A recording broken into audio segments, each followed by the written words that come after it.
अब हमारा चल रहा है हठ योग, ठीक है। हठ योग जो है हठ जो शब्द है वो दो शब्दों से मिलकर बना है, ठीक है, ह और ठो।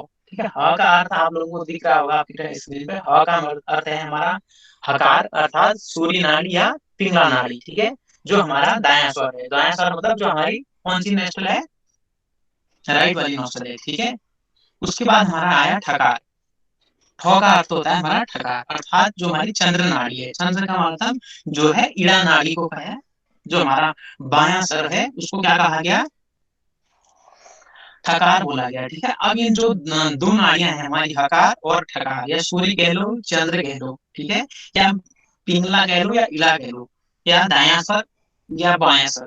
अब जब इन दोनों ये हकार और ठकार या सूर्य और चंद्र का जब एक साथ मिलन हो जाता है, एक साथ जब ये चलती है तो उसको क्या कहा गया, हठयोग कहा है। हठयोग की संज्ञा दी गई, मतलब दोनों स्वर जब क्या होते हैं, एक साथ मिल जाना या साम्य अवस्था में इनका चलना, या एक साथ ये जब चलते हैं उस समय जो हमारा जो प्राण की जो है हमारा वो क्या होता है, जो हमारा प्राण है वो सुषुम्ना स्वर में, सुषुम्ना जो हमारा मध्य स्वर है, सुषुम्ना में या सुषुम्ना स्वर में क्या होता है, प्रविष्ट होने लगता है या प्रवाहित होने लगता है।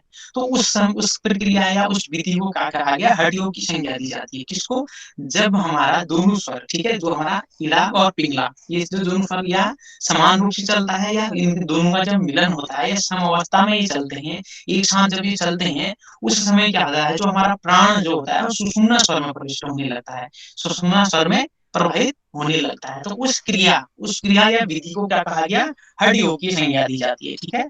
उसको क्या कहा जाता है, हठ योग कहा जाता है। समझ में आया सभी को? Yes sir. जी सर। ठीक है। अब आई कुछ हड्डियों की कुछ डेफिनेशन, ऐसे इसमें पूछा तो नहीं जाता है एग्जाम में, फिर भी कुछ डेफिनेशन कुछ दी जाती है कि हड्डियों किसको कहा जाता है, ठीक है। अब एक सिद्ध सिद्धांत पद्धति है हड्डियों का, ये ग्रंथ है, उसमें कहा गया हकार और ठकार, मतलब सूर्य और चंद्र के मिलन को क्या कहा गया, योग को क्या गया, हठ योग कहते हैं, ठीक है। फिर योग शिकोपनिषद के अनुसार कहा गया हकार और ठकार के संयोग को क्या कहा गया, हड्डियों कहा गया। चाहे बात वही एक ही है, चाहे वो चाहे सूर्य और चंद्र कहें या हकार या ठकार कहें, ठीक है, एक ही बात। फिर उन्होंने इसमें योग उपनिषद में एक अलग से परिभाषा दी कि अपान वायु और प्राण वायु का जो है उन दोनों का मिलन ही हठ योग कहा गया।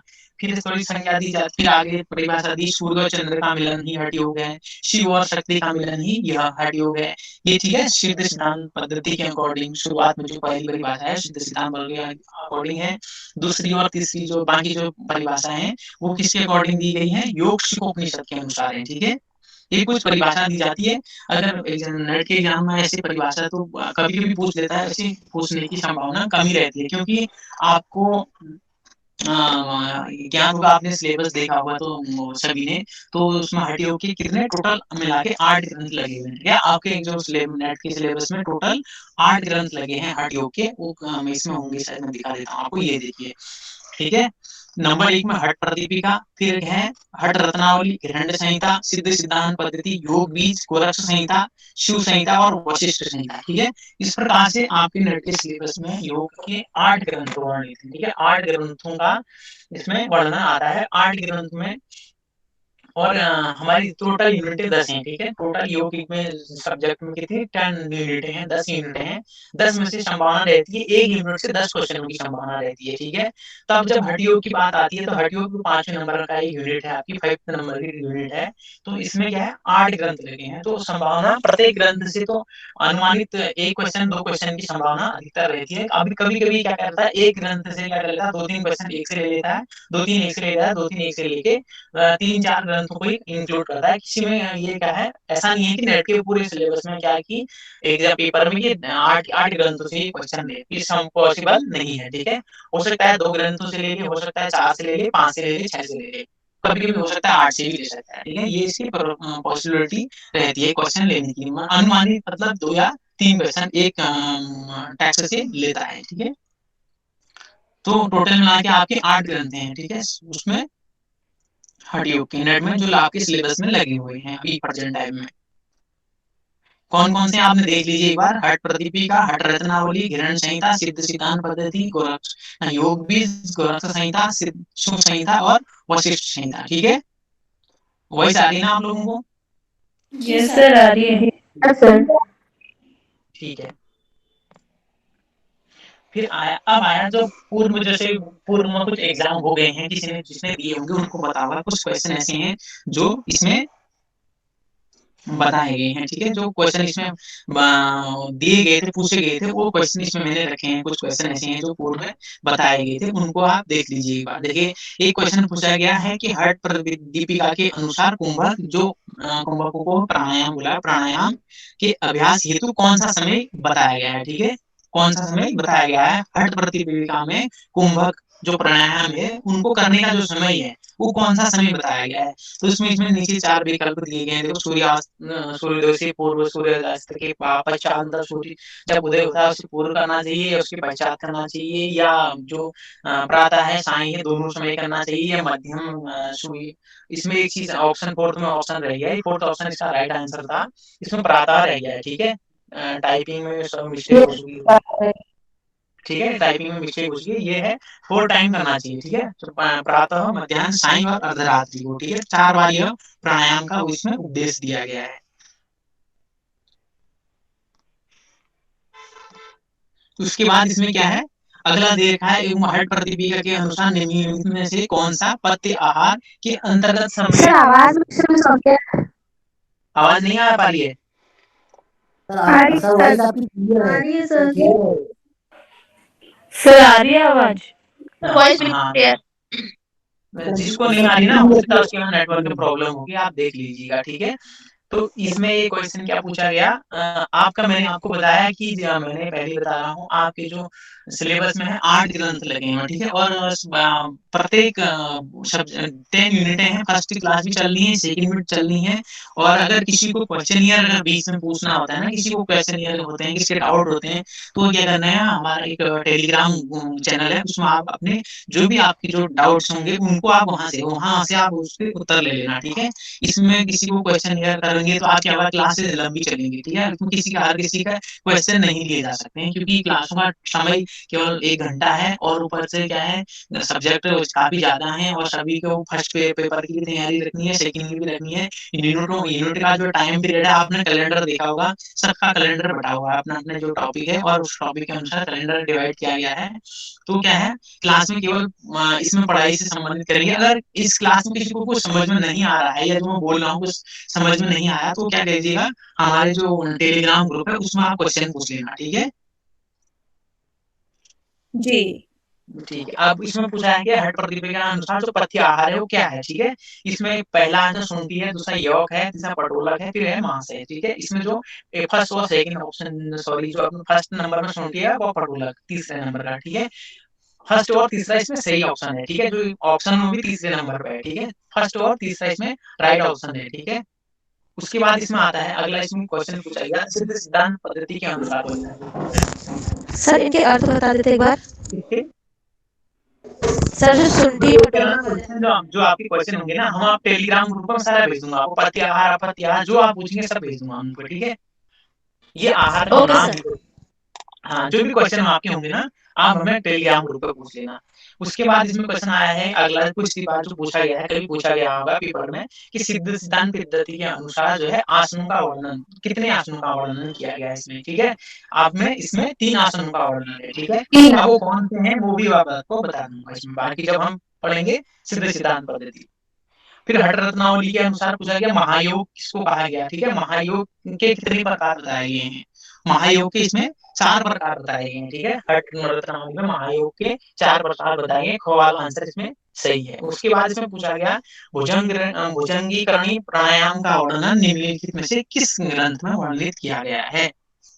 अब जिसने पढ़ा होगा उसको पता होगा, इसमें हठ रत्नावली में इसका गौ आंसर, जो गौ नंबर पे है, तीसरे नंबर पे, वो आंसर इसका राइट है, ठीक है। वो आंसर इसका राइट है। उसके बाद इसमें घृण संहिता के अनुसार क्या पूछा गया, निम्नलिखित में से कौन सा ध्यान की उत्तम अवस्था है, मतलब अच्छी जो विधि है, उत्तम अवस्था जो है, जो अब उसमें बताया गया ना, ध्यान 3 प्रकार के ध्यान बता रखे, ध्यान तीनों ध्यानों में से कौन सा ध्यान उच्च है, मतलब उत्तम है, इसमें सूक्ष्म ध्यान जो घ नंबर पे है, ऐसे क्वेश्चन मतलब एक और उसके बाद है इसमें शिव संहिता में क्या है, शिव संहिता में कितने चक्रों का, मतलब जो प्राणायाम हम करते हैं, जब हम कुंभक करते हैं तो कितने चक्रों का अभ्यास इसमें करना चाहिए, ये इसमें बताया गया है कि कितने चक्रों का वर्णन इसमें करना चाहिए। इसमें तो राइट आंसर इसमें 20 है, ठीक है। मतलब ये क्वेश्चन यहाँ पर मैं देने का मतलब ये है कि आपको पता चले कि मतलब किस टाइप के क्वेश्चन पूछे जाते हैं, ठीक है। नेट में किस टाइप के क्वेश्चन अभी तक पूछे गए हैं। अब जो जिन लोगों ने दिए हैं उन लोगों को तो पता है, जो लोग नए हैं उनको पता चलेगा कि इस टाइप के पैटर्न से क्वेश्चन पूछता है, ठीक है। अब आज हम शुरू करेंगे हट पर दीपिका, ठीक है। आपके आवाज आ रही होगी? Yes sir. जी जी आ रही है। स्क्रीन दिख रही है ना? यस सर आ रही है। ठीक है, ठीक है। आज हमारा है हट प्रदीपिका, जो है ग्रंथ है, ठीक है। जो हठ योग का एक ग्रंथ है हट प्रदीपिका, 8 में से एक ग्रंथ है हमारा हट प्रदीपिका है, ठीक है। अब हट प्रदीपिका के बारे में ये आता है कि हट प्रदीपिका सामान्य एक परिचय क्या है, उसकी भी दृष्टि मतलब कुछ क्वेश्चन परिचय इसमें भी पूछ सकता है, ठीक है। अब जो हट प्रदीपिका है स्वात्मा राम जी द्वारा करते दिए, जो इसके जो मतलब ग्रंथ जो किसके द्वारा लिखा गया, जिसके द्वारा ये बताया गया, वो क्या है, स्वात्मा राम जी जो थे उनके द्वारा बताया गया है, ठीक है। यह ग्रंथ लगभग कितना 15वीं शताब्दी के आसपास का माना जाता है, ठीक है। 15वीं शताब्दी के आसपास का यह ग्रंथ माना जाता है। इसमें 4 अध्याय हैं, ठीक है। इसमें 4 अध्याय हैं जिसे उपदेश कहा गया है, जी अध्यायों को उपदेश कहा गया है, ठीक है। हो सकता है नेट के एग्जाम में आपसे ये क्वेश्चन भी पूछ सकता है कि जो हट प्रतिपिका है उसमें अध्यायों को क्या कहा गया, उपदेश कहा गया, प्रकरण कहा गया है, या पाठ कहा गया, कुछ भी ऑप्शन देके आपको क्वेश्चन पूछ सकता है, ठीक है। तो उनको क्या कहा गया, उपदेश कहा गया है। प्रथम उपदेश को क्या गया, आसन कहा गया है। उसमें 67 श्लोकों का वर्णन है प्रथम उपदेश में। द्वितीय उपदेश को क्या कहा गया है, कुंभक कहा गया है, ठीक है। कुंभक कहा गया, इसमें 78 श्लोकों का सर वर्णन। ये उपदेश कौन किनको दिए थे ये उपदेश? उपदेश मतलब अध्याय को, अध्याय का नाम उपदेश, ठीक है। अध्यायों को उपदेश कहा गया है। जैसे अध्याय का, जैसे अध्याय है, अध्याय को उपदेश कहा गया। जैसे ग्रहण संहिता में अध्यायों को क्या कहा गया, प्रकरण कहा गया है। योग दर्शन में अध्यायों को पाद कहा गया, प्रथम पाद, द्वितीय पाद, कैवल्य पाद, दूसरे बंद साधन पाद, समाधि पाद, कैवल्य पाद, विभूति पाद। इस प्रकार से जो सबसे पहले कौन सा था, समाधि पाद, फिर साधन पाद, फिर विभूति पाद, फिर कैवल्य पाद। इस प्रकार से जो योग के अध्याय हैं योग दर्शन में, ये अध्याय को उन्होंने उपदेश बोला गया है, किसी को दिया नहीं, ये बोला हूँ उपदेश। उसमें आसनों का उपदेश दिया गया है। जैसे पहला उपदेश हमारा अध्याय है, उसको उपदेश, अध्याय को उपदेश की संज्ञा दी गई है। प्रथम आसनों का उपदेश, प्रथम अध्याय में आसनों का उपदेश, द्वितीय अध्याय में कुंभकों का उपदेश, तृतीय अध्याय में मुद्रा एवं बंधों का उपदेश, चतुर्थ अध्याय में नादानुसंधान का उपदेश दिया गया है, ठीक है। समझ में आ रहा ना? जी सर। प्रथम जो उपदेश है उसको आसन कहा गया है, उसमें 67 श्लोकों का वर्णन है, ठीक है। जो द्वितीय उपदेश है उसको कुंभक कहा गया है और इसमें 78 श्लोकों का वर्णन किया गया है, ठीक है। उसके बाद जब हमारा आता है तृतीय जो उपदेश है उसको मुद्रा एवं बंध कहा गया है, इसमें 126 श्लोकों का वर्णन है, ठीक है। उसके बाद जो चतुर्थ उपदेश है हमारा, अंतिम जो उपदेश है, उसको नादानुसंधान कहा गया, उसमें 114 श्लोकों का वर्णन है, 114, ठीक है। ये एक सामान्य परिचय है, ठीक है, इसका किसका, हठ प्रदीपिका का। उसके बाद जब हमारा अब आता है प्रथम उपदेश, प्रथम उपदेश को क्या कहा गया है, आसन कहा गया, मैंने अभी बताया आसन कहा गया है। जब हठ प्रतिपिका का प्रारंभ किया गया तो आदिनाथ शिव को, आदिनाथ को नमस्कार किया गया। आदिनाथ कौन, किसको माना है यहाँ पे, भगवान जो शिव है उनको आदिनाथ कहा गया है। और जो हठ योग का जो आरंभ बताया गया है वो आदिनाथ द्वारा ही बताया गया है, ठीक है। अब जो यहाँ पर जो हमारे जो स्वात्मा राम जी से, महर्षि स्वात्मा राम जी से, उन्होंने क्या कहा, जो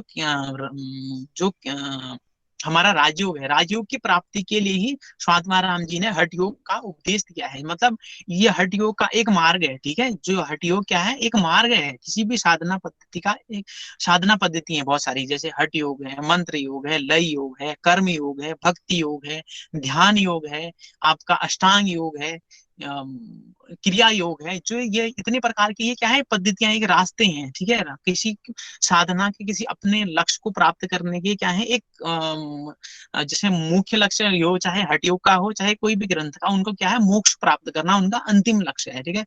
उन अंतिम लक्ष्य जो मोक्ष को प्राप्त करने का जो ये रास्ते हैं, ये इनको पद्धतियां हैं, योग की पद्धतियां हैं, ठीक है। ये इंसान अपनी क्या करता है, जो इसमें चाहे इंसान कुछ भी पद्धति के माध्यम से अपने लक्ष्य को क्या करता है, प्राप्त करता है, चाहे वो हठ योग के माध्यम से हो, चाहे वो लय योग से हो, चाहे मंत्र योग से हो, चाहे वो ज्ञान योग से हो, चाहे कर्म योग से हो, चाहे भक्ति योग से हो, ध्यान योग से हो, चाहे वो अष्टांग योग से हो, क्रिया योग से हो, किसी से भी क्या कर सकता है, अपने लक्ष्य को प्राप्त कर सकता है। इसी प्रकार यहाँ पर जो उपदेश, जो एक रास्ता, एक पथ बता रखा है, एक पद्धति बता रखी है हठ योग की स्वात्माराम जी ने, वो किसके लिए, राजयोग को प्राप्त करने के लिए ही बता रखी है। ठीक है, उसके बाद उन्होंने अगला तीसरा जो टॉपिक है उसमें बोला कि मत्स्येंद्र नाथ और जो हमारे गोरक्षनाथ जी, इन गुरुओं की कृपा से ही स्वात्माराम जी ने हठ योग को जाना। मतलब अर्थात ये है कि जो हमारे ये मत्स्येंद्र नाथ जी हुए, गोरक्षनाथ जी हुए, ये इनके गुरु के रूप में है। इन्हीं से इन्होंने शिक्षा लेकर जो है इस योग जो ग्रंथ है हठ योग प्रतिपिका की रचना की है। ठीक है, समझ में आ रहा ना आप लोगों को? यस ये सर, बहुत यस सर, जी सर।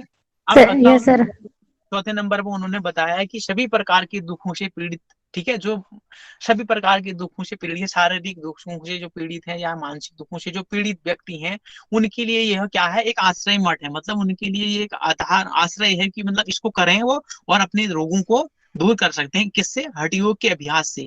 किन के लिए? दुखी व्यक्तियों के लिए बताया। ठीक है, जो एक दुखी व्यक्ति हैं उनके लिए आश्रय मठ है।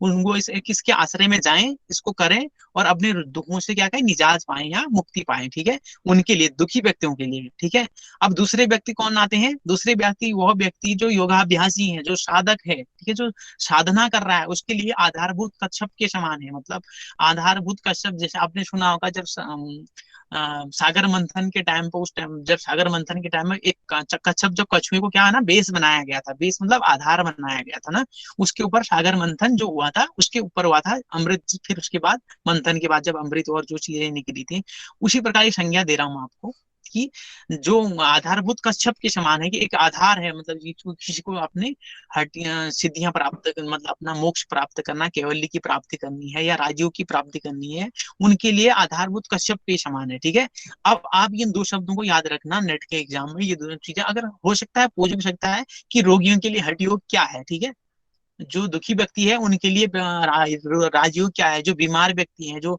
व्याधि से युक्त व्यक्ति है, उनके लिए राजयोग क्या है, ना सॉरी हठ योग क्या है। तो वो ऑप्शन में आपको 3-4 ऑप्शन दे सकता है कि क्या है, आश्रय मठ है, या कुछ और भी ऑप्शन बना के वो उधर उधर बना के दे सकते हैं आपको। ठीक है, आपको ये याद रखना है कि जो रोगी हैं उनके लिए क्या है, आश्रय मठ है, और जो सभी प्रकार के योग अभ्यासी हैं, जो योग साधक है, उसके लिए क्या है, यह आधारभूत एक कच्छप के समान है। ठीक है, उसके बाद उन्होंने 6 पॉइंट में बताया कि जो योग सिद्धि की इच्छा रखने वाले साधक, हठ विद्या को निरंतर उसको क्या करना, नितांत उसको गुप्त रखनी चाहिए। ठीक है, गुप्त रखने से क्या होती है, शक्तिशाली नहीं रहती है, और अगर हम इसको प्रकट करेंगे, सभी के सामने इसका प्रकट करेंगे, ये हम ये कर रहे हैं, हम वो कर रहे हैं करके, तो ये शक्तिहीन हो जाती है। ठीक है, इसको उन्होंने क्या कहा है, गुप्त रखने से क्या होता है, ये शक्तिशालिनी रहती है। ठीक है, ये आप याद रखना कि जो हठ विद्या है उसको क्या रखना है, गोपनीय रखना है। ठीक है, गोपनीय रखने से अब उसको आपको एक क्वेश्चन पूछ सकता है कि हठ योग साधना को नितांत गुप्त रखना चाहिए, गुप्त रखने से यह प्रभावशाली रहती है, यह आपको लाभदायी, आपके शरीर के लिए लाभदायी लाभदायक होती है, या 3-4 ऑप्शन बना के दे सकता है, उसमें एक शक्तिशाली भी बीच में डाल सकता है, शक्तिशाली भी डाल सकता है। ठीक है, एक ऑप्शन आपको डाल सकता है। आपको अगर अगर शब्द को पता नहीं होगा शक्तिशालिनी है या क्या है, तो उसमें आप क्या कर सकते हैं, स्वास्थ्य के लिए लाभकारी भी कर सकते हैं, वो आपको जैसा उचित लगेगा वहां पर। ऐसा आंसर नहीं देना है, जो बुक में बताया गया है वही आंसर आपको देना है इसका। ठीक, समझ में आ रहा है ना आप लोगों को? Yes sir. Yes sir. मैं तेज तो नहीं हो रहा हूँ, कुछ तेज तो नहीं बोल रहा हूँ?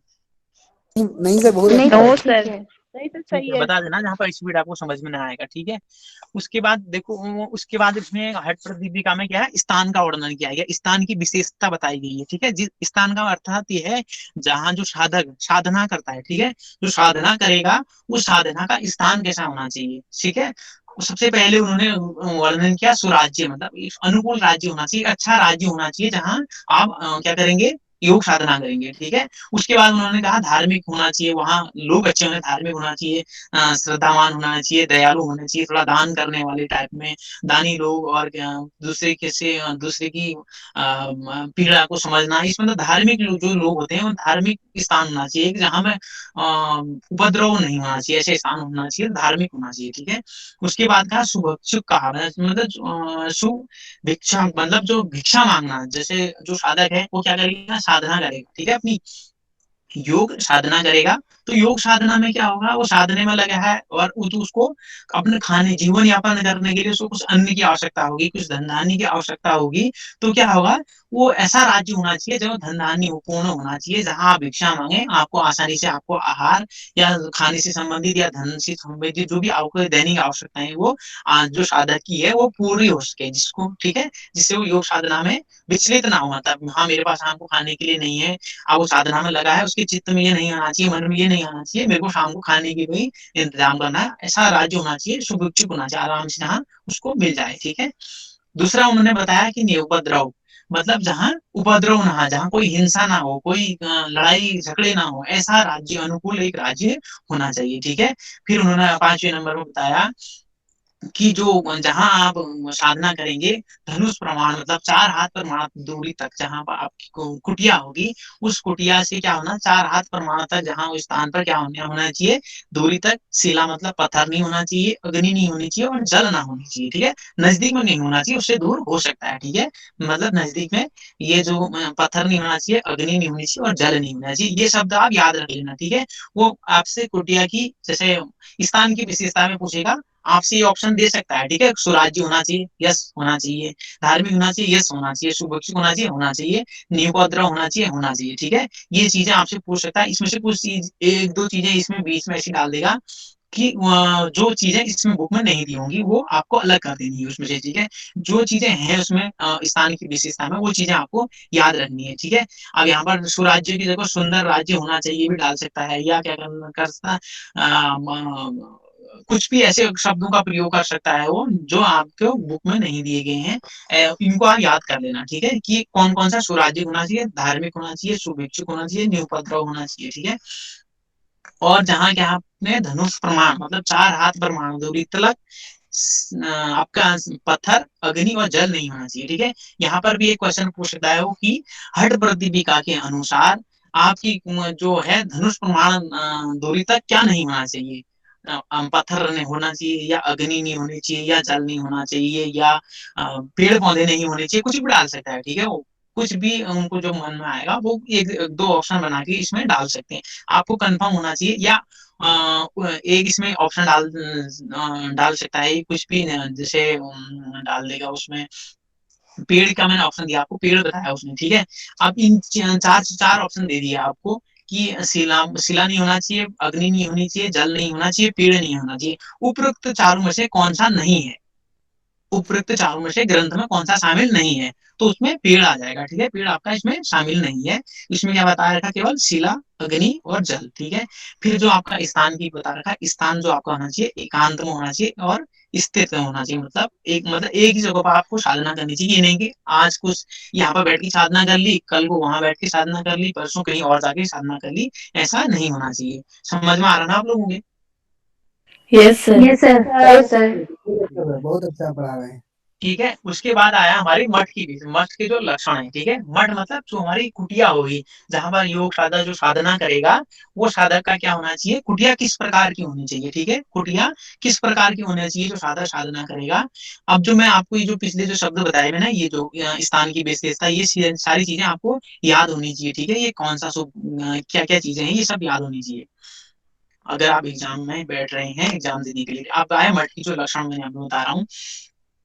अब वो क्वेश्चन पूछ सकता है कि मठ की क्या क्या विशेषता है, हठ प्रदीपिका के अनुसार जो मठ है, जो कुटिया है, कुटिया की क्या क्या विशेषताएं बताई गई हैं, ठीक है। तो नंबर 1 पे बताया कि अल्प द्वार, अल्प द्वार मतलब छोटा द्वार होना चाहिए आपकी कुटिया का, ठीक है। जहाँ आपकी कुटिया बनाएंगे पहले तो ये विशेषताएं होनी चाहिए, सुराज्य होना चाहिए, सुभिक्षुक होना चाहिए, निरुपद्रव होना चाहिए, और धार्मिक होना चाहिए, और शिला, अग्नि और पत्थर नहीं होना चाहिए। और उसके बाद उन्होंने कहा एकांत, ये तो स्थान होना चाहिए। उसके बाद क्या होना चाहिए, जो मठ होगा, जो मठ बनाएंगे, कुटिया बनाएंगे, उसका द्वार क्या होना चाहिए, अल्प द्वार होना चाहिए। छिद्र या बिल उसमें नहीं होना चाहिए, जिसमें कि आपका सांप, बिच्छू, जो छिपकली है, ये जो चीजें अंदर बाहर प्रवेश ना कर सके, ठीक है, ये होना चाहिए। और भूमि क्या होनी चाहिए, ऊंची और नीची या विस्तृत या फैली हुई नहीं होनी चाहिए, ऊंची नीचा, जिसमें आपको बैठने में परेशानी हो, ऐसा भूमि या जमीन या आसन नहीं होना चाहिए, ठीक है। ऊपर से बताया कि जो कुटिया है आपकी, ठीक है, वो गोबर की मोटी परत से, ठीक है, गोबर की मोटी परत से क्या से लिपा हुआ होना चाहिए, ठीक है। गोबर की अच्छी परत, मोटी परत से क्या होता है, एक तो गोबर क्या होता है, एंटीबायोटिक का काम, मतलब जो कीटाणु को क्या कहता है, मार देता है। दूसरा क्या होता है, इसमें सांप, कीड़े, बिच्छू नहीं आते हैं, ठीक है। इसलिए इन्होंने क्या कहा, गोबर से लिपा हुआ, मोटी परत से, अच्छी प्रकार से लिपा हुआ होना चाहिए, ठीक है। स्वच्छ होना चाहिए, ठीक है। पांचवें बोला स्वच्छ स्थान होना चाहिए। फिर बताया कि सभी प्रकार के जीव जंतु से रहित होना चाहिए, ठीक है। आज जीव जंतु से रहित इसलिए बताया कि ताकि जब आप साधना कर रहे हैं तो आपको किसी जीव जंतु की उसमें डर या आपके मन में भय ना बना रहे, ठीक है। फिर बताया मठ के बाहर, जो आपकी कुटिया है उसके बाहर क्या मंडप होना चाहिए। मंडप का था कि खाली स्थान, मतलब जो जहाँ मंडप हो आपका, वेदी, मतलब जिसमें आप यज्ञ या हवन कर सकें, ऐसा वेदी होनी चाहिए। एक अच्छा कुआं होना चाहिए, ठीक है। और उसके बाद बताया जो मठ है आपका, वो चारों तरफ से दीवार से घिरा हुआ होना चाहिए, ठीक है। अब इसमें आपका क्वेश्चन कई सारे बन सकते हैं कि मठ की लक्षणों में पूछ सकता है, ये तीन चारों को डाल देगा, एक ऐसी चीज डाल देगा जो इसमें इन चारों में, इन जो 8 चीजें जो मैंने बताई हैं आपको, इनमें से कुछ नहीं होगा। एक ऐसी चीज डाल देगा बीच में, वो बोलेगा इनमें से कौन सा नहीं है, ठीक है। या 4-5 दे देगा, 2-3 ये दे देगा, 2-3 कुछ अलग दे देगा, इनमें से कौन सी है, इस टाइप के क्वेश्चन वो पूछ सकता है, ठीक है। या बोलेगा कि मंडप के बाहर क्या ना, मठ के बाहर मंडप, वेदी और एक अच्छा कुआं और एक क्या होना चाहिए, मंडप, वेदी या कुएं के स्थान पर क्या कर देगा, तालाब बता देगा आपको, तालाब होना चाहिए। कौन सा नहीं है, कौन सा है, ये क्या क्या चीज मंडप के बाहर होनी चाहिए। एक तो मंडप होना चाहिए, सॉरी, मठ के बाहर आपके एक वेदी होनी चाहिए और एक अच्छा कुआं होना चाहिए। 3 चीजें इसमें बताई गई हैं, ठीक है। या वो एक क्वेश्चन दे सकता है कि हठ प्रतिपिका के अनुसार मठ की लक्षणों में कुटिया के बाहर कितनी चीजें होनी चाहिए, 2, 3, 4 या 6, ये कुछ भी बता सकता है, ठीक है। तो उसमें राइट आंसर क्या होगा आपका, 3 चीजें उन्होंने बताई है, ठीक है, मंडप, वेदी और अच्छा कुआं, ठीक है। और मठ जो है आपका किससे, चारों तरफ से दीवार से घिरा हुआ होना चाहिए, जिसको कोई जानवर अंदर नहीं आ पाए, ठीक है। ये मठ की उन्होंने विशेषता या लक्षण बताए हैं। समझ में आ रहा ना? Excuse me sir. जी। सर एक बार ये ना वो मंडप और वेदी समझा दीजिए, मतलब मंडप क्या होता है और वेदी क्या होता है। मैं क्वेश्चन चलो आपको बता दे रहा हूँ, अदरवाइज क्वेश्चन बच्चों को आपको कोई डाउट होगा तो आप उसमें पूछना, मैं बता रहा हूँ, ठीक है। मंडप मतलब जो आपका जो आप कुटिया जहाँ पर है ना आपकी, मंडप उसका जो बाहर एक खाली स्थान, ऐसा स्थान जहाँ जो मंडप आपका बना रहेगा, जिसके नीचे आप यज्ञ और हवन कर पाएंगे, ठीक है। और जिसमें आप यज्ञ और हवन करेंगे वो वेदी कहलाती है, ठीक है, उसको वेदी कहलाती है। और जो खाली स्थान होता है जो, वो एक मंडप टाइप में कहा जाता है, ठीक है। जो खाली स्थान है वहाँ का वातावरण है, वहाँ पर साफ वातावरण है आपका, थोड़ा सा खाली स्थान है, समतल भूमि है, उसमें आप क्या करेंगे, अपना जो वेदी है उसको रखकर वहां पर यज्ञ हवन कर पाएंगे, ठीक है। ये सारी चीजें होंगी। सर तो क्या वो मंडप और जो वेदी है सर, क्या वो ढकी होनी चाहिए ऊपर से। ऐसा उन्होंने नहीं बताया, मंडप होना चाहिए, जरूरी नहीं है। मंडप बहुत सारा आप देखा होगा, मंडप ढके भी होते हैं और बहुत सारे जगह खुले भी होते हैं, ठीक है। मंडप हो सकता है, खुला भी हो सकता है, ठीक है, ऐसा सो उन्होंने। बट यार हरी इस ग्रंथ के अनुसार सर क्या होना चाहिए सर, वैसे कुछ बता नहीं, वो सकते हैं। ये इस टाइप का क्वेश्चन आपसे पूछेगा ही नहीं, यही तो कह रहा हूँ। नेट के सिलेबस में ऐसे क्वेश्चन पूछे जाते हैं जो चैलेंजिंग नहीं होते हैं, ठीक है। अगर चैलेंजिंग क्वेश्चन होगा, अगर इसमें वो अपनी तरफ से कुछ नहीं जोड़ सकते हैं, मंडप ढका हुआ है उनसे या नहीं ढका हुआ, ये आपका क्वेश्चन आ ही नहीं सकता। क्यों नहीं आ सकता? क्योंकि वो इस चीज का जिक्र ही नहीं है। उन्होंने कहा केवल मंडप होना चाहिए उसमें। अगर ये क्वेश्चन अगर ऐसा डाल देंगे कि मंडप ढका होना चाहिए, नहीं ढका होना चाहिए, ये अगर क्वेश्चन तुमसे पूछ लिया नेट के एग्जाम में, तो ये क्वेश्चन आपका डेफिनेटली गलत होगा, चाहे वो। फिर बाद में क्या होता है, इन क्वेश्चनों में चैलेंजिंग होता है, चैलेंज होते हैं यूजीसी वाले। तो फिर क्या होता है, एंटी वाले इस चीज के लिए जिम्मेदार होते हैं। और फिर वो उनको रेफरेंस देना पड़ता है, जहाँ से उन्होंने लिया है, कहाँ से रेफरेंस लिया आपने, जो ये क्वेश्चन आपने डाला गया है, ठीक है। उसमें ऐसा ऐसा क्वेश्चन नहीं डाला जाएगा, आप उसकी चिंता ना करें, ठीक है। Okay sir. विदाउट रेफरेंस के वो कोई भी क्वेश्चन आपसे नहीं पूछ सकते हैं। उसके बाद आता है हमारा, इसमें पूछा गया कि हट कहते हैं हट प्रदीपिका में साधक तत्वों का वर्णन किया गया है। कितने? 6 साधक तत्वों का। सबसे पहले तो आप नंबर याद रखना कि कितने साधक तत्वों का। पहला क्वेश्चन ये बनता है, हट प्रदीपिका में कितने साधक तत्वों का वर्णन है? 5, 6, 7, 8। ठीक है, ये आपका क्वेश्चन बन सकते हैं। नंबर 1, 6 साधक तत्वों का वर्णन किया गया है। ठीक है, फिर उसमें 6 में से कौन से हैं या नहीं है, ये क्वेश्चन बनता है। फिर इसमें नंबर 1 में आता है आपका अत्याहार, मतलब अधिक भोजन कर लेना। ठीक है, उससे बाधक तत्व का मतलब ये होता है कि जो आपकी साधना जो आप कर रहे हैं, योग साधन, जो योगी जो साधना कर रहा है, उसके रास्ते में, उसके मार्ग, योग साधना के मार्ग में जो बाधाएं उत्पन्न करे, उसको कहते हैं बाधक तत्व। जो योग साधना की साधक के मार्ग में सहायता करती है, उनको बोलते हैं साधक तत्व। ठीक है, ये है बाधक तत्व जो बाधा उत्पन्न करते हैं। ठीक है, अब ये आया नंबर 1 पर अत्याहार। अब किसी व्यक्ति साधक ने अत्याहार या अधिक भोजन कर लिया तो क्या होगा? उसको निद्रा तंद्रा आएगी, तो वो क्या, उसको क्या करेगा? वो उसकी बाधक का काम करेगा उसके साधना मार्ग में। ठीक है, प्रयास का मतलब होता है अधिक श्रम कर लेना। वो श्रम करेगा तो वो भी, श्रम में भी वही स्थिति आएगी। प्रजलप मतलब बोलना, अधिक बोलना। अधिक बोलने से एनर्जी उसकी वेस्ट होगी। एनर्जी उसकी साधना में लगनी चाहिए थी, वह बोलने में लग रही है, तो क्या होगा? अधिक बोलना भी नहीं चाहिए। फिर नियमाग्रह मतलब नियम के पालन का आग्रह, मतलब कोई जो योग साधना में जो पालन बताए हैं उनका अनुपालन करना, उनका आग्रह करना, हाँ, इसमें बताया गया। अगर उसका आग्रह नहीं करेगा तो क्या होगा? बाधक का काम करेगा। जनसंघ मतलब जनसंख्या अधिक होगी, अधिक लोगों के बीच में, या अधिक लोगों से मिलना, अधिक लोगों से बोलना, उससे क्या होगा? मन उसका विचलित होगा। तरह तरह के लोग मिलेंगे, तरह तरह के उसके सामने विचार और बातें आएंगी, उससे क्या होगा? मन विचलित होगा। ठीक है, ल लिखा होता है मन की चंचलता। ठीक है, ये जो है 6 साधक तत्व है। सभी को समझ में आ रहा है ना? ये 6 साधक तत्व है। हर प्रदीपिका में सॉरी बाधक तत्व का वर्णन है, 6 बाधक तत्वों का वर्णन आता है। आवाज आ रही है ना? Yes yes yes sir. Sir. क्या यस बोला? सर। साधक तत्व। ठीक है, साधक तत्व जो सहायता करते हैं। ठीक है, जो साधना मार्ग में सहायता प्रदान करते हैं, साधक तत्व कहे जाते हैं। ठीक है, हठ पर दीपिका में 6 ही जो है साधक तत्वों का वर्णन है। कितने? 6। अब ये याद रखना, 6 साधक तत्व है, 6 ही बाधक तत्व है। ठीक है, अब सबसे पहले उत्साह। किसी को सम नंबर 1 पर आता है उत्साह। जो उत्साह है इंसान का, उत्साह नंबर 1 पे आता है। ठीक है, उत्साह का मतलब होता है जो उत्साहित, मतलब किसी जो साधना कर रहा है उसमें उत्साहित रहता है। ठीक है, उसमें कुछ नया हो रहा है, मेरे को कुछ नया जानूंगा मैं करके उत्साह पैदा। साहस मतलब उस चीज को करने का साहस। फिर होता है धैर्य, उस चीज को साधना जो कर रहा है उसमें धैर्य रखना। ठीक है, फिर आता है आपका तत्व ज्ञान। ठीक है, क्या आता है? तत्व ज्ञान मतलब आत्मा परमात्मा जो है, इस सृष्टि से संबंधित जो भी चीजें हैं उनको, उनके सच का ज्ञान। ठीक है, उनका ज्ञान होना, उसको किसी भी चीज का ज्ञान होना। ठीक है, आत्मा परमात्मा है, सृष्टि किस प्रकार से सृष्टि बनी है, इन चीजों का मतलब तत्व का ज्ञान होना उसको। ठीक है, उसके बाद है संकल्प। किसी भी चीज को करने के लिए एक संकल्प की आवश्यकता होती है, वो संकल्प भी होना चाहिए। फिर उन्होंने बताया लोक संघ। क्या कहा? लोक संघ को क्या कहना? लोक संघ त्याग होना चाहिए था। यहाँ पे टाइपिंग में मिस्टेक हो रहा है। ठीक है, लोक संघ त्याग। ठीक है, इसका त्याग कर लेना। इससे क्या होगा? ये सब चीजें बाधक तत्व, मतलब सॉरी साधक तत्व कहे जाती है। उत्साह, साहस, धैर्य, तत्व ज्ञान, संकल्प और ये लोक संघ त्याग। ठीक है, लोक संघ का त्याग कर लेना। ठीक है, ये टाइपिंग में मिस्टेक हो रहा है। ठीक, समझ में आ रहा है सभी को? 6 नंबर पे जो ठीक है।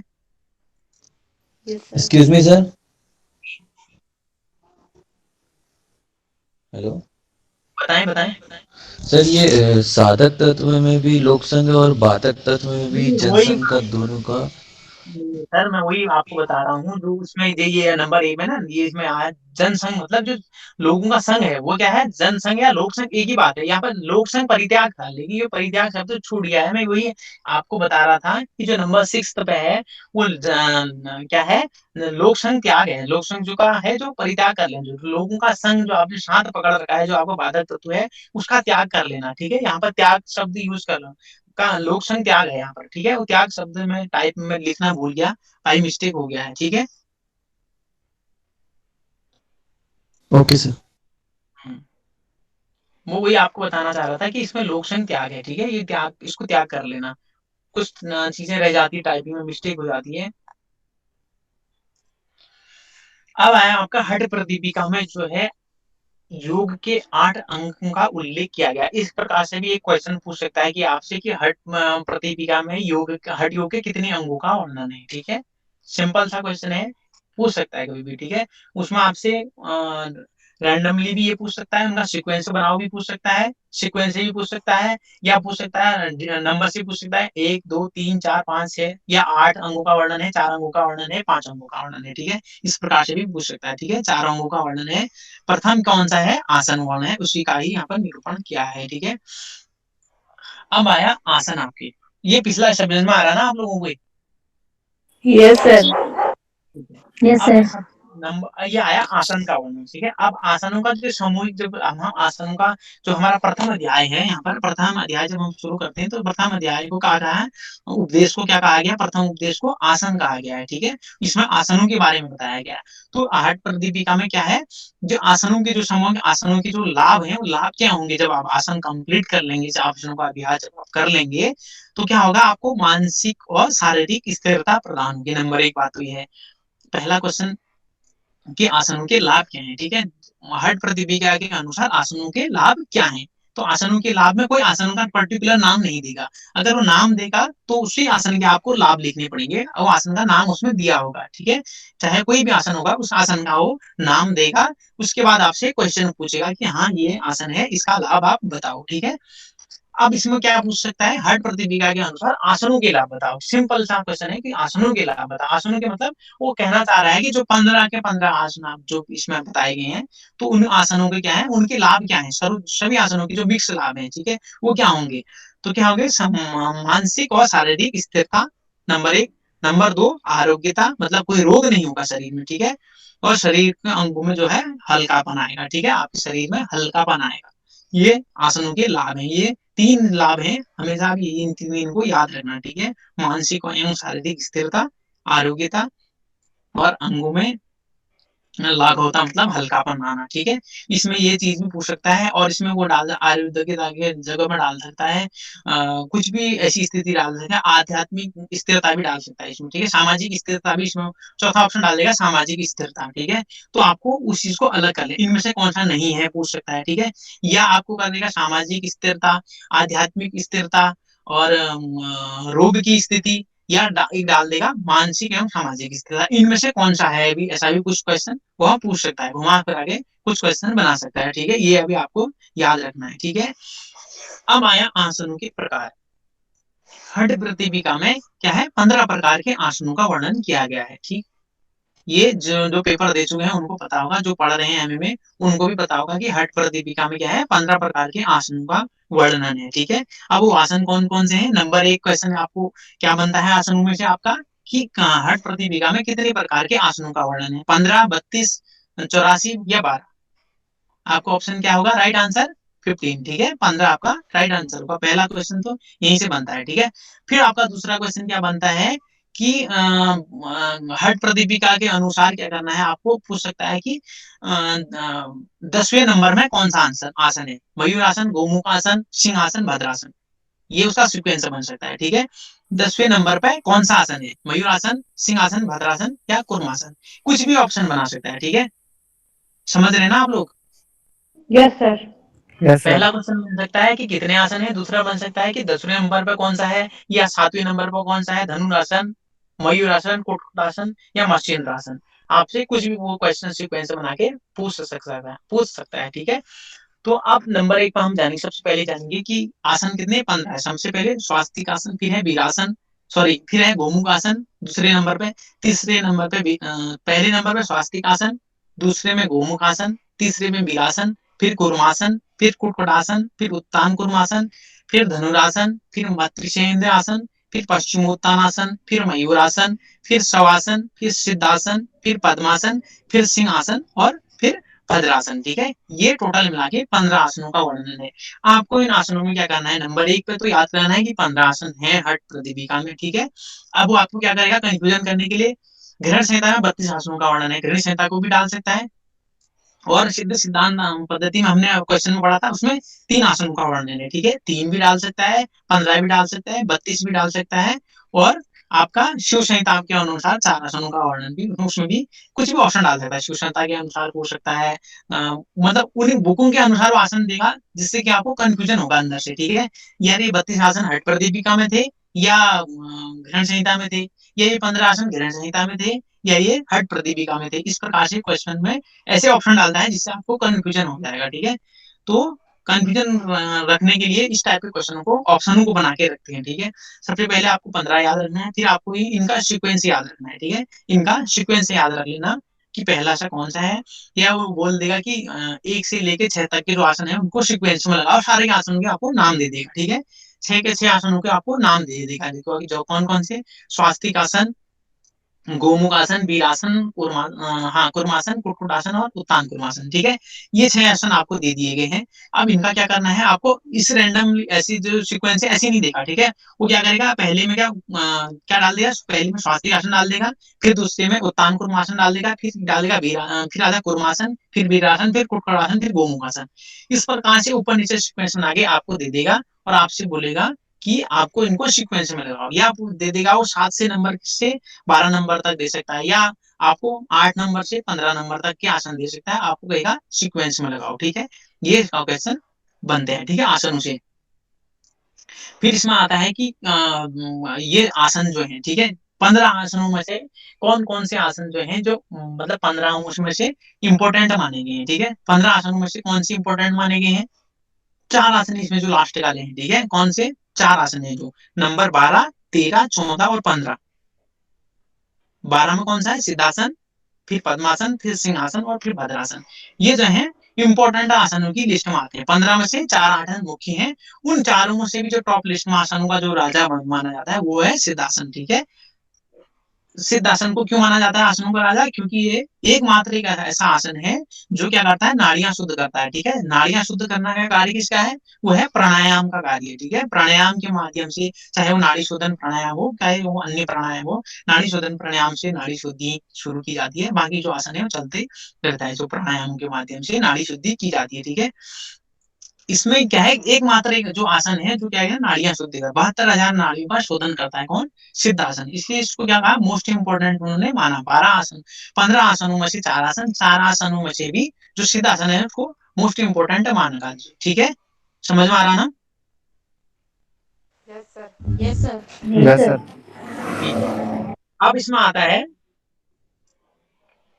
आसन। ठीक है, अब आसनों के लाभ आ जाते हैं इंपॉर्टेंट। ठीक है, आसनों के लाभ आते हैं इंपॉर्टेंट कि आसनों के लाभ क्या है। ठीक है, अब हमने जो शुरुआत में जो स्वास्तिक आसन है, गोमुख आसन है, वीरासन है, कुर्मासन है, कुक्कुटासन है, उत्तान कुर्मासन है, धनुरासन है। ठीक है, अब इस चीज में आपको नेट के एग्जाम में आप जब बैठेंगे आपको इसमें थ्योरेटिकली क्या करना है, थ्योरेटिकली याद नहीं करनी, जो आपको क्या है इसकी थ्योरी याद नहीं करनी। सिद्धासन है तो उसमें क्या उसकी विधि के बारे में नहीं पूछेगा। ठीक है, कम संभावना रहती है, विधियों के बारे में वो 4 आसनों की पूछ सकता है आपकी, क्योंकि सिमिलर उनकी विधियां हैं किनकी, जो मैं आपको लास्ट के मैंने बताए, शीतासन, पद्मासन, सिंहासन और भद्रासन। ठीक है, अब इनके जो लाभ हैं, ठीक है, जो लाभ हैं इसमें जो एक चीज याद रख लेना, जो शुरुआत के 7 आसन है इनके कोई लाभ नहीं दिए गए हैं। ठीक है, इनके हठ प्रतिक्रिया में कोई लाभ नहीं है, जो शुरुआत के 7 आसन है। ठीक है, इनमें से आपको अगर लाभ पूछेगा, अगर उन्होंने एक डिजीज दे दिया आपको, जैसे कोई भी एक डिजीज दे दी, जैसे मैंने नंबर 8 पे लिखा है जठराग्नि प्रदीप्त लिखा है, सभी को दिख रहा होगा ना। Yes sir. दिख रहा है।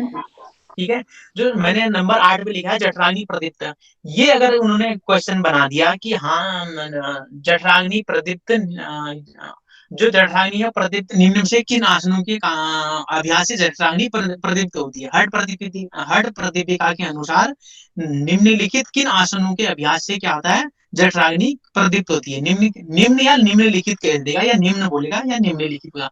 मैं यहाँ पर लिखा निम्न बोल दिया मैंने, निम्न किन आसनों के, निम्नलिखित किन आसनों के से ये जो है जठराग्नि प्रदीप्त होती है। ठीक है, अब उसमें ऑप्शन क्या डालेगा आपका, वो स्वास्तिक आसन, गोमुख आसन, वीर आसन और मत्स्येंद्र आसन। ठीक है, डाला, या तो उठाया धनुरासन, उत्तान कुर्मासन और कुर्मासन और मत्स्येंद्र आसन। ये 4 आसन आपको दे दिए 5 से लेके 8 तक के बीच में। ठीक है, कुक्कुटासन, उत्तान कुर्मासन, धनुरासन और मत्स्येंद्र आसन। ठीक है, ये आपके ऑप्शन दिए जठराग्नि प्रदीप्त किन आसन किस आसन के अभ्यास से होती है। ठीक है, अब ऐसा ऑप्शन डाल दिया। अब आपको एक माइंड में एक चीज यहाँ आपके माइंड में होनी चाहिए, हो सकता है एक पल के लिए आप मान सकते हैं कि धनुरासन से हो सकता है, लेकिन आपको क्या कर लेना है, सातों के सातों को हटा देना है ऑप्शन के ऊपर के, जो धनुरासन से जो ऊपर को आने सारे आसन है उनको हटा देना है, ठीक है, क्योंकि उनके तो कोई लाभ है ही नहीं, उनको आपने ऑप्शन में रखना ही नहीं है, ठीक है। उनको जो जो आप अगर धनुरासन आ गया हटा देना है, कुर्मासन आना है हटा देना है, कुटकुटासन आ गया हटा देना है, कुर्मासन आ गया हटा देना है, वीरासन आ गया हटा देना है,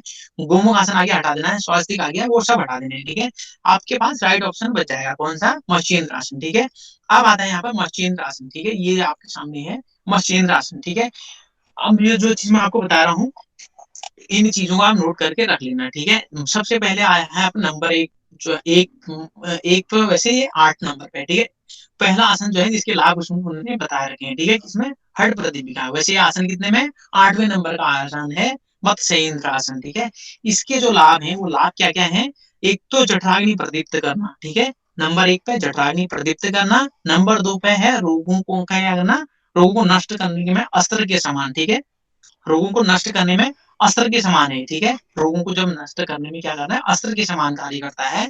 और दूसरा फिर तीसरे नंबर पर क्या होता है, कुंडलिनी जागरण बताया है, ठीक है, जो कुंडलिनी है हमारी जागरण करता है और चंद्रमंडल को स्थिर करता है। ये इसके लाभ याद कर लेने हैं, ठीक है, 4 लाभ हैं मत्स्येंद्र आसन के। अगर इनमें से कुछ भी लाभ पूछे तो आप कह सकते हैं जैसे वो हो सकता है कुंडलिनी जागरण किस आसन के अभ्यास से होता है, तो उसमें मत्स्येंद्र आसन, धनुरासन, उत्तान कुर्मासन, कुछ भी पश्चिम उत्तान आसन भी दे सकता है, ठीक है, कुछ भी आसन देगा तो आपको क्या करना है, उसमें जो राइट ऑप्शन क्या है, मत्स्येंद्र आसन से कुंडलिनी जागरण होती है, ठीक है। ये आपका ऑप्शन, ये आपको लाभ याद कर लेने हैं, ठीक है। उसके बाद है इसमें पश्चिमोत्तान आसन है, ठीक है। उसके बाद क्या है, पश्चिमोत्तान आसन है। पश्चिमोत्तान आसन में क्या है, पश्चिमोत्तान आसन में इसके भी 4 लाभ हैं, ठीक है। पहले जो मत्स्येंद्र आसन था उसके भी 4 लाभ हैं, इसके भी 4 लाभ हैं, ठीक है। नंबर 1 पर आता है, इसमें क्या है, प्राणों का सुषुम्ना में संचार करना। नंबर 1, प्राणों का जो है आपके प्राण जो वायु है उसका क्या करना है, पश्चिमोत्तान में सुषुम्ना में संचार होता है, जठराग्नि प्रदीप्त होती है, उधर जो है आपका जो आमाशय जो पेट है आपका वो पतला होता है और आरोग्यता आती है, कोई रोग नहीं होता, आरोग्यता, आरोग्य, शरीर आरोग्य बनता है, ठीक है, आरोग्य बनता है। क्या लाभ हो गए इसके, 4 लाभ हो गए, ठीक है। प्राणों का सुषुम्ना में संचार होना, जठराग्नि प्रदीप्त होना, उदर का पतला होना और क्या है, आरोग्य, ठीक है। ये 4 लाभ इसके होते हैं, ठीक है। उसके बाद आपका आया नंबर 10 पे, दिख रहा ना सभी लोगों को, यस सर। ठीक है। अब नंबर 10 में, नंबर 9 पर था पश्चिमोत्तान आसन, नंबर 10 पे है मयूर आसन, ठीक है। मयूर आसन, इसमें देखो कितना इंपॉर्टेंट आसन बता रखा है इन्होंने, ठीक है। नंबर 1 पे इन्होंने कहा शीघ्र समस्त रोगों का नाश करता है, ठीक है। मयूर आसन जो है वो क्या करता है, समस्त रोगों का नाश करता है। फिर आता है गुलमोदर, गुलमोदर को ठीक करता है, ठीक है। फिर आता है अधिक तथा कुपथ्य जो भोजन है उसको क्या है, भस्म कर देता है। और उसके बाद चौथे नंबर पर गया, जठराग्नि को इतना प्रदीप्त करता है कि मानो जो कालकूट लिखा ना, जो विष होता है उसको भी क्या है, विष को भी भस्म कर देता है, ठीक है। यह 4 लाभ उसमें बताए गए हैं मयूर आसन के, ठीक है। मयूर आसन के ये 4 लाभ बता रखे हैं, ये 4 लाभ भी आप याद रखना, ठीक है। आसनों के लाभ यहाँ से शुरू हैं। सबसे पहले मत्स्येंद्र आसन के लाभ, जठराग्नि प्रदीप्त, रोगों का नाश करने में अस्त्र के समान, कुंडलिनी जागरण, चंद्रमंडल स्थिर और प्राणवायु। अगला पश्चिमोत्तान का लाभ क्या है, प्राण का सुषुम्ना में संचार करता है और जठराग्नि प्रदीप्त करता है, उदर को पतला करता है, आरोग्यता लाता है, ठीक है। फिर आपके जो आसन ये था मयूर आसन का लाभ क्या था, ये है शीघ्र ही समस्त रोगों का क्या कहता है, नाश करता है, गुलमोदर को दूर करता है, अधिक कुपति वचन को भस्म करता है, जठराग्नि को इतना प्रदीप्त करता है कि मानो कालकूट या जो कालकूट जो है विष है जो उसको भस्म कर देता है, ठीक है। अब आता है शवासन, मतलब शवासन आप लोगों को पता है शवासन क्या है, उसका जो मुख्य कार्य क्या है, थकान को मिटाना, ठीक है, थकान को मिटाना है और चित्त विश्रांति कारक होता है, मतलब चित्त को विश्रांति कारक मतलब शांति प्रदान करना, चित्त को शांति प्रदान करना, यह आसन का क्या है, लाभ है, ठीक है। 2 लाभ है शवासन के, ठीक है।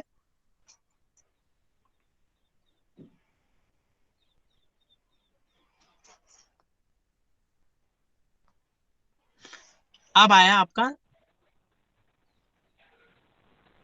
कौन सा आसन आया, सिद्धासन, ठीक है, 12 नंबर का है, ठीक है। 12वें सर नंबर पर गुलमोदर का अर्थ क्या है, कौन से रोग को बोलते हैं गुलमोदर? ठीक है। गुल्मोदर मतलब उदर में वायु का गोला, आपने सुना होगा बहुत में लोगों को महसूस होता है कहीं पे, कभी लेफ्ट में, कभी राइट में, कभी सेंटर में एक वायु का गोला टाइप में महसूस होता है, ठीक है। उसको वायु उदर गुल्मोदर बोलते हैं।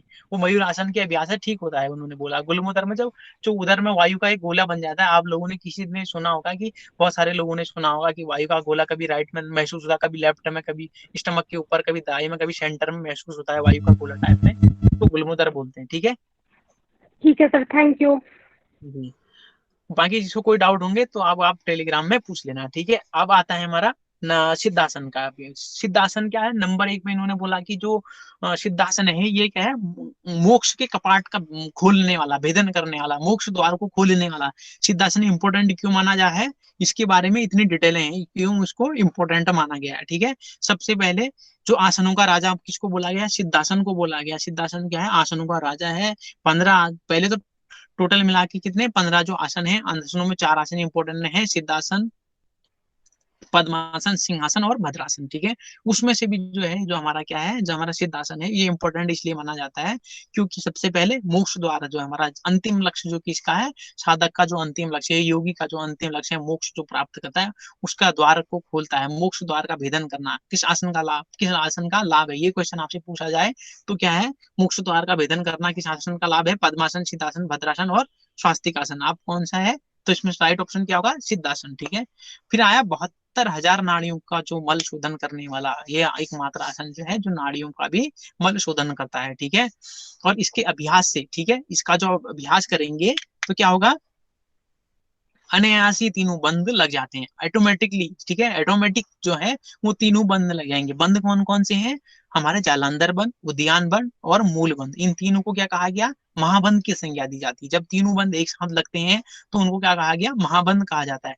जब हम एक पर्टिकुलर, जब हम जालंधर बंद और उद्यान बंद और जब मूल बंद तीनों का अभ्यास करेंगे तो क्या है, महाबंद कहलाता है। तो जो भी ये तीनों बंद हैं वो अनायास ही लग जाते हैं, मतलब कोई उसमें प्रयास करने की आवश्यकता नहीं होती। आप रेगुलर कंटिन्यू सिद्धासन का अभ्यास कीजिए, मोक्ष द्वार का कपाट खोलेगा और क्या होगा, 72,000 नाड़ियां का मल शोधन होगा और क्या होगा, अभ्यास से क्या होगा, अनायासी तीनों बंद लगने लग जाएंगे, ठीक है आपके। ये उन्होंने 3 लाभ, इसके पर्टिकुलर लाभ बता रखे हैं, ठीक है। 3 लाभ हैं इसके सिद्धासन के, इसलिए क्या कहा गया, ये आसन क्या है, 72,000 नाड़ियों का शोधन करने के कारण इसको क्या कहा गया, आसनों में सर्वश्रेष्ठ माना गया, ठीक है। अब सिद्धासन के बारे में कुछ और अन्य तथ्य उन्होंने बताए कि सिद्धासन के बारे में कुछ अन्य तथ्य बताए कि अन्य विशेषताएं कह सकते हैं आप इसको, या इसकी विशेषताएं कह सकते हैं इसको, वैसे कि क्या क्या विशेषताएं हैं इसमें, ठीक है। सबसे पहले आया कि जालंधर बंद, इसमें इस आसन के अभ्यास में क्या करना है, क्या होता है, जालंधर बंद लगता है, ठीक है। फिर उन्होंने बोला इंद्रियां, जो इंद्रियां है संयमित होती है, ठीक है। इंद्रियां क्या होती है, संयमित होती है। संयमित मतलब मतलब बाह्य विषय से आंतरिक हो जाती है, मतलब शारीरिक जो संसारिक इंद्रियां संसार की तरफ जो भागती हैं, अधिकतर नॉर्मल इंसान की जो इंद्रियां हैं वो शारीरिक सांसारिक भोग विलास की ओर भागती हैं, वो क्या होती है, आंतरिक हो जाती है। मतलब अंतर, अपने आप को जानना, अपने प्रति जानना, अपने आत्मा को जानना, उसका प्रयास करती है, तो क्या करती है, संयमित हो जाती है सिद्धासन के अभ्यास से, ठीक है। उसकी कहा कि भूमध्य दृष्टि, भूमध्य मतलब जो आपके दोनों मध्यम, जो हमारा आज्ञा चक्र है, जहां पर उस स्थान को देखना, ठीक है। भूमध्य में क्या करनी है, दृष्टि रखनी है। जालंधर बंद का अभ्यास करना है और क्या करना है, जो इंद्रियां हैं उसको क्या संयमित रखना है और भूमध्य पे क्या रखनी है, दृष्टि रखनी है, ठीक है। क्या रखनी है, भूमध्य पर दृष्टि रखनी है।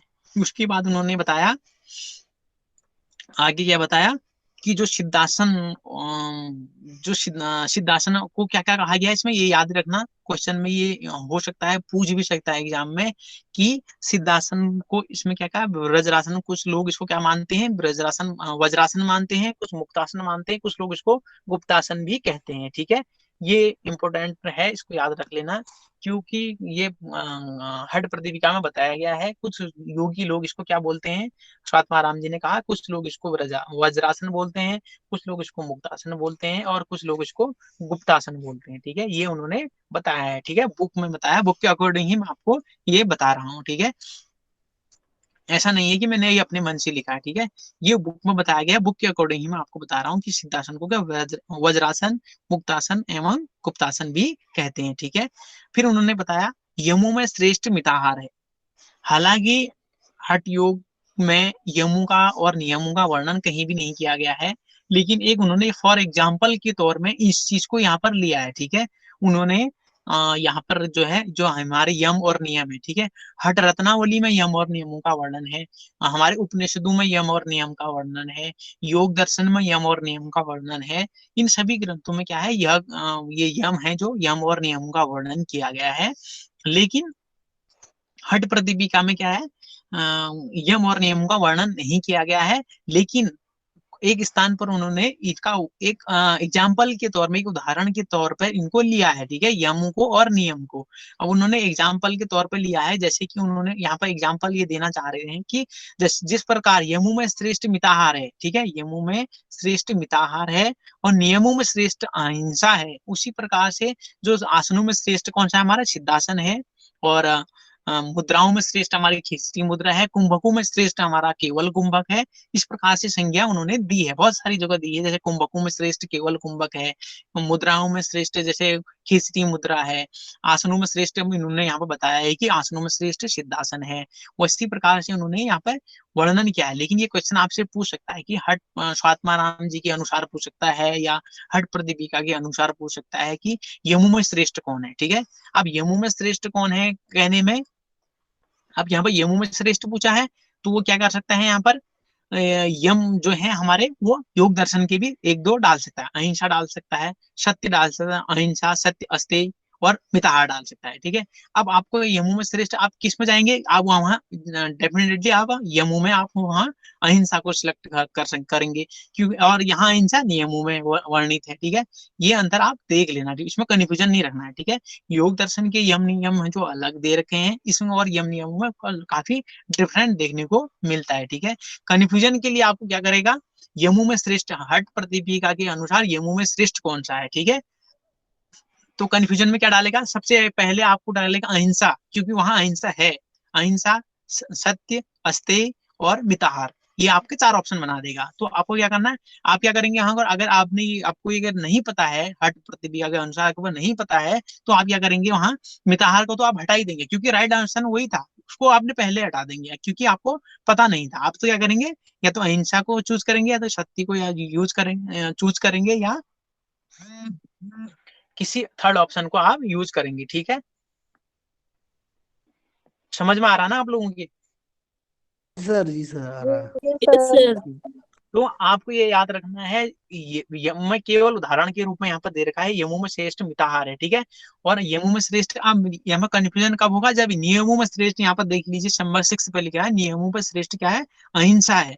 अहिंसा वहां पतंजलि योग सूत्र में जब आप योग सूत्र पढ़ेंगे तो उसमें क्या है, अहिंसा क्या है, यम में है, जो ऊपर वाला है, यम में जो 5वें नंबर वाला यम है, यम में क्या है, अहिंसा का वर्णन है, किसमें, योग दर्शन में, यहाँ अहिंसा सत्य अस्तेय ब्रह्मचर्य और अपरिग्रह, ठीक है, ये वहां यम माना गया है, ये जो अहिंसा है वो यम का अंग है। यहाँ पर जो हठ प्रदीपिका में जो अहिंसा है वो नियम का अंग बताया है उन्होंने।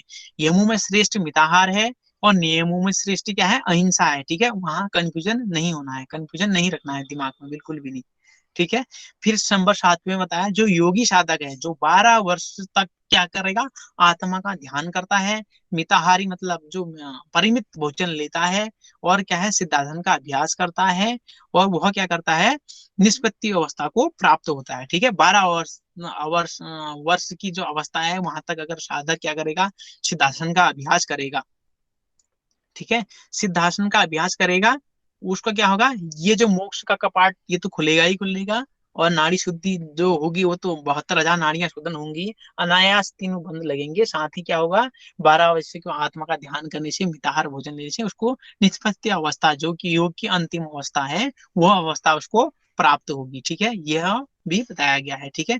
फिर नंबर 8 पर उन्होंने क्या कहा, सिद्धासन के समान कोई आसन नहीं। मैंने अभी आपको बताया था कि शुरुआत में ये एक एग्जाम्पल के तौर पे ही इन्होंने लिया, यम और नियम को भी यहाँ पर एक एग्जाम्पल के तौर पे लिया है, ठीक है। जिस प्रकार से उन्होंने कहा कि सिद्धासनों में न आसनों में जो श्रेष्ठ है वो सिद्धासन है, यहाँ पर बताया कि सिद्धासन के समान कोई आसन नहीं, अर्थात मतलब आसनों में श्रेष्ठ कौन होगा, सिद्धासन, ठीक है। फिर बताया केवल कुंभक के समान कोई कुंभक नहीं है, मतलब कुंभकों में श्रेष्ठ कौन सा है, केवल कुंभक है। उसी प्रकार खेचरी मुद्रा के समान कोई क्या है मुद्रा नहीं है, था मतलब मुद्राओं में श्रेष्ठ कौन सी है, खेचरी मुद्रा जो है वो श्रेष्ठ है। नाद के समान कोई लय नहीं है, मतलब जो लय है 1.25 करोड़ नाद बता रखे हैं इसमें, ठीक है। नादानुसंधान के जो है, सॉरी, लय के जो है क्या है, कितने प्रकार बता रखे हैं, 1.25 करोड़ बता रखे हैं नाद के प्रकार। किसमें, हठ योग, सॉरी योग, हठ योग प्रदीपिका में, ठीक है। हठ प्रदीपिका में क्या बता रखे हैं, 1.25 करोड़ नाद बता रखे हैं। नाद में नादानुसंधान जो है वो एक जो हमारा 4th चैप्टर है, उसमें भी क्या कहा, उसमें जो है लय में क्या है, नाद सबसे नाद के समान कोई लय नहीं है, मतलब लय जो नाद है वह सर्वोच्च क्या है, स्थान रखता है अपना।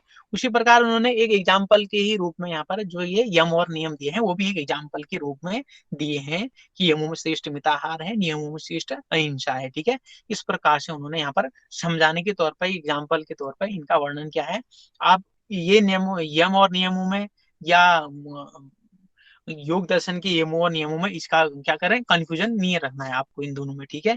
क्योंकि कंफ्यूजन का विषय यहाँ पर बन जाता है, यहाँ पे जो अहिंसा है वो आपका वहां यम में है और यहाँ नियम में है, ठीक है। ये आप विशेष प्रकार से ध्यान देना, ठीक है। आज की क्लास और सभी को समझ में आ रहा है ना? Yes yes sir. सर। जी सर। Yes sir. ठीक है, आपको किसी को कोई कंफ्यूजन होंगे तो आप अपना हमारे जो टेलीग्राम ग्रुप है उसमें आप मैसेज कर देना, ठीक है।